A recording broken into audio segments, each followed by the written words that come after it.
Olá pessoal, hoje eu não estou no jardim, hoje eu estou dentro da minha casa de campo para mostrar aqui essa parede que está cheia de desenho de modelo vivo que eu fiz quando eu era mais jovem e vocês vão descobrir isso no final do vídeo.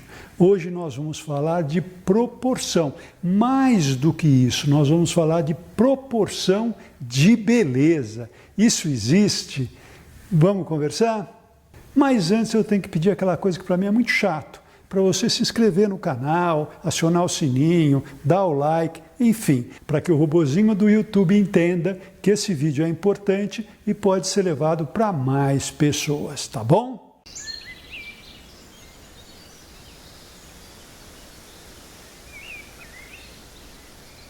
Bem, a humanidade sempre buscou essa ideia de beleza. Onde é que estava aquela proporção fantástica, aquela proporção áurea? Então, por exemplo, você quer fazer um edifício com uma proporção maravilhosa. Você tem uma altura e você quer saber qual é a largura ideal. Você pega a medida dessa altura e divide pelo número 1,618 e vai achar ali a largura ideal para o seu prédio ficar maravilhoso. Olha que bacana, esse número foi chamado de número de ouro, em homenagem a Fídias, que foi um grande escultor grego que fazia esculturas com proporções ideais, que todo mundo achava maravilhosas. Se você pegar esse número e levar para a geometria, você vai encontrar o retângulo de ouro. Como é que é feito esse retângulo de ouro? Quando você tem uma medida e transforma ela num quadrado, você pegando o ponto médio de uma das laterais e a diagonal até um dos vértices, você transportando essa medida, você consegue ali o famoso retângulo de ouro. E esse retângulo de ouro também pode ser subdividido em quadrados e a dimensão dos seus lados vai seguir a sequência de Fibonacci. E lembra da sequência de Fibonacci? É uma sequência de números que sempre aquele número é a soma dos dois anteriores. Então, por exemplo, você tem 0 e 1, soma os dois dá 1, soma 1 com 1 dá 2, 2 com 1 dá 3, e assim vai indefinidamente. Tendo-se então uma proporção áurea que gerou um retângulo áureo, como aparece aqui a pessoa desenvolvendo, eles fizeram uma espiral áurea, que é feita quando a gente vai dividindo o retângulo áureo em quadrados e você vai traçando arcos nesses quadrados. E a sequência desses arcos se faz a espiral áurea. Todo mundo começou a usar essa proporção e foram começar a procurar essa espiral na natureza. E realmente acharam, né? Temos conchas com essa espiral, temos também muitas plantas que essa espiral se encaixa. Por exemplo, a disposição das sementes do girassol. Olha que interessante. Isso foi levado também para a arte. Leonardo da Vinci, né? O cara, quando estava fazendo ali um projeto arquitetônico, ele quis fazer uma relação do homem com essa arquitetura e desenhou o famoso Homem Vitruviano, onde ele mostra várias relações de proporções do corpo e vai usar essa relação na sua arte. Na Mona Lisa dizem que ele usou isso, na criação do homem também. Botticelli vai usar essa relação no nascimento de Vênus. Dali vai fazer ali a sua Santa Ceia também, baseado nessas proporções. Como o retângulo áureo pode ser subdividido em quadrados e se a gente circunscrever círculos dentro desses quadrados, nós vamos ter ali as circunferências áureas. As pessoas começaram a usar isso em logomarcas, né? Como, por exemplo, a logomarca da Apple. Olha aqui a relação da maçãzinha com todas essas bolas, a logomarca do Twitter, também a logomarca da Pepsi. Por quê? Porque todas essas logomarcas precisam refletir beleza.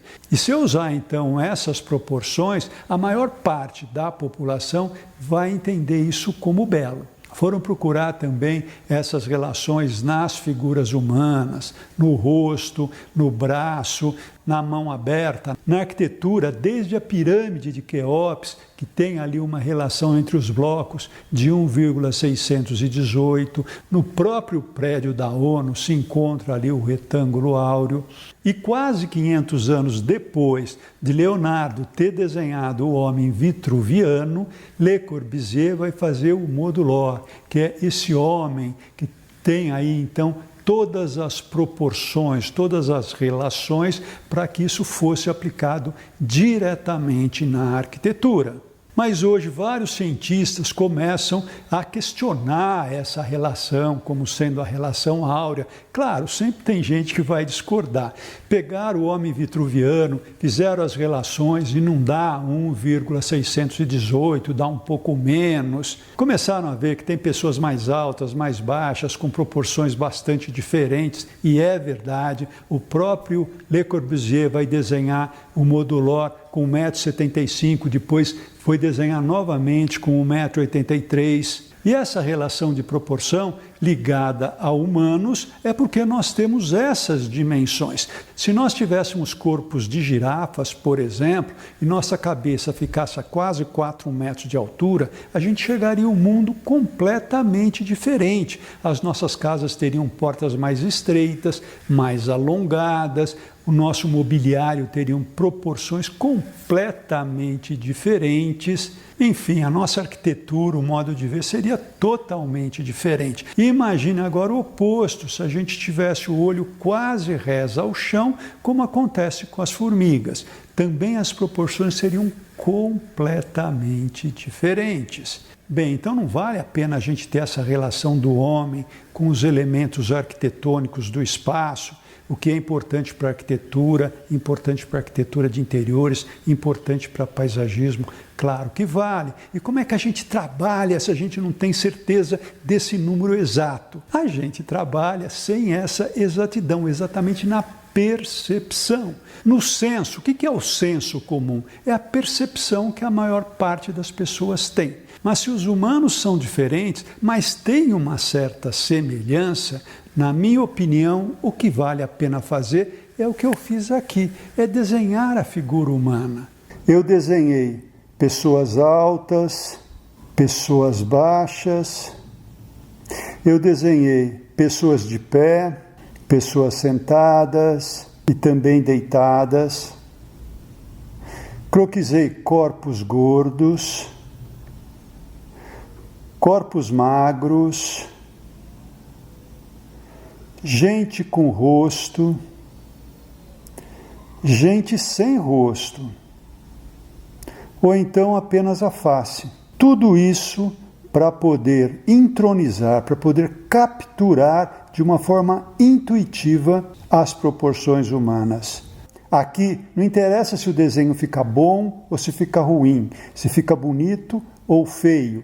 O que interessa é que você vai capturar, vai entronizar as proporções humanas até isso se tornar uma coisa intuitiva.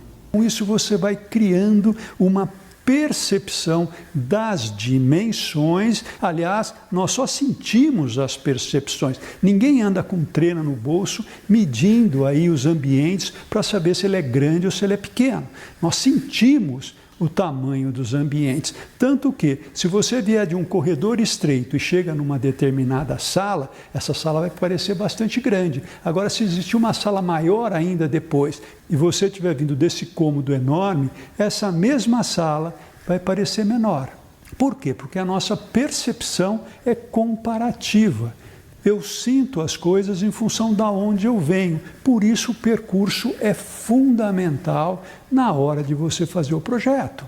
Agora, a relação dos cheios e vazios, a relação das proporções, se você tem um treino da figura humana, eu acho que você vai ter muito mais facilidade, vai se sentir muito mais à vontade, porque essa relação de proporção passa a ser natural. Olha a quantidade enorme de desenhos que eu fiz de figuras humanas ao longo aí dessa trajetória. Confesso que eu fiz uma época, depois parei por vários motivos. mas me deu a percepção de eu bater o olho numa planta, numa elevação, num espaço e falar, puxa, isso aqui não está bom. Podia ser um pouco mais largo, um pouco mais alto, um pouco mais estreito. Toda essa coisa que parece óbvio, esse óbvio foi construído passo a passo, desenho a desenho, que eu fiz durante esses anos. Mas eu estou aqui, fiz esse vídeo, no fundo, para responder a pergunta para o meu neto, que de repente olhou para essa parede e falou, vovô, por que tem tanta gente pelada aí na sua parede? Tá bom? Espero que vocês tenham curtido esse vídeo e deixo aqui aquele nosso carinhoso abraço para todos vocês.